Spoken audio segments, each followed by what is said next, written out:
আসলে সফলতা ব্যর্থতা সব মিলেই একটা সংগঠন চলে। সফলতা বলতে গেলে যেরকম আমরা ১ বছর আগেও নবাবপুর ইউনিয়নের অনেক লোক আমরা ঢাকাতে থাকি, অথচ কে কোথায় আছি, কার কি অবস্থান অনেকেরই জানা ছিল না। তো ইনশাল্লাহ এই সংগঠনের মাধ্যমে কিন্তু আমরা এখন ডাকলেই ২০-৫০ জন ১০০ জন এক জায়গায় হই, এক একজনের সাথে যোগাযোগ কানেক্টিভিটি আমাদের বাড়ছে। তো এটা একটা আমাদের সফলতা।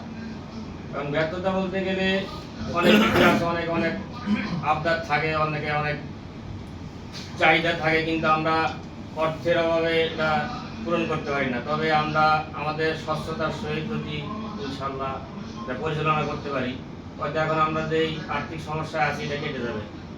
কারণ একটা বিশ্বস্ত জায়গা যদি আমরা তৈরি করতে পারি, ফান্ডিং কোনো ব্যাপার না, হয়তো অনেকে আছে দেওয়ার মন মানসিকতা আছে, কিন্তু কাকে দেবে?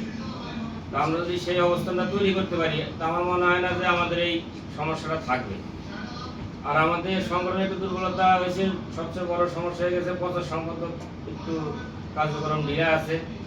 আবার প্রবাসী সম্পাদক ছিল একজন, সেটাও কার্যক্রম নাই বলতে চলে। কারণ আমরা যে আশা ভরসা নিয়ে একটা প্রবাসী কল্যাণ সম্পাদক একটা পদ তৈরি করছিলাম, আসলে ওখান থেকে আমাদের কোনো বেনিফিট আসতেছে না। যদি প্রবাসী সম্পাদক একটু অ্যাক্টিভিটিস থাকতো, বিদেশে আমাদের ইউনিয়নে কিন্তু অনেক লোক থাকে, কিন্তু ঢাকায় যেরকম আমরা চাকরি বাকরি যে যাই করুক সবাই কিন্তু সঙ্গে মাস শেষে সাংসারিক একটা খরচ আছে, কিন্তু যারা বিদেশে থাকে মাস শেষে একটা ভালো অ্যামাউন্ট পায়, তাদের সাথে একটু যোগাযোগ থাকে, তাহলে কিন্তু বেতন থেকে ২-৪ হাজার টাকা তাদের দেওয়া কিন্তু গায়ে বাঁধে না। কিন্তু আমরা ওইখানে ব্যর্থতা হচ্ছি।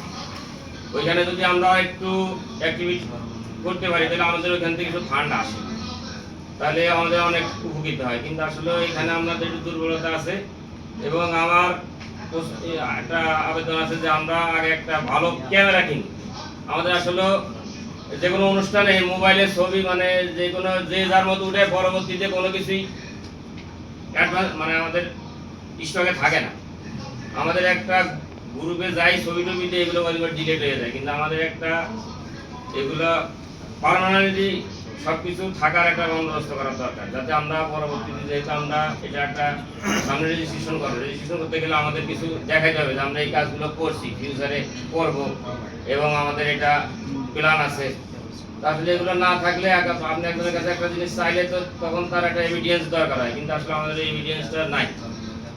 তা আমার পরবর্তী আমরা যে অনুষ্ঠান করে যাই করি, আমাদের এগুলো একটা মনে করেন যে এভিডেন্স হিসেবে থাকা দরকার। এটা খুবই গুরুত্বপূর্ণ। আমরা যাকে অনুদান দেই যাই দেই, এটা হয়তো অনেকে চিন্তা করে যে গোপনে দেই, আসলে সংগঠনের জিনিসটা গোপনে দান তো এটা ভালো জিনিস, কিন্তু ওপেনে দিলেও কি দেখা গেল যে আমাদের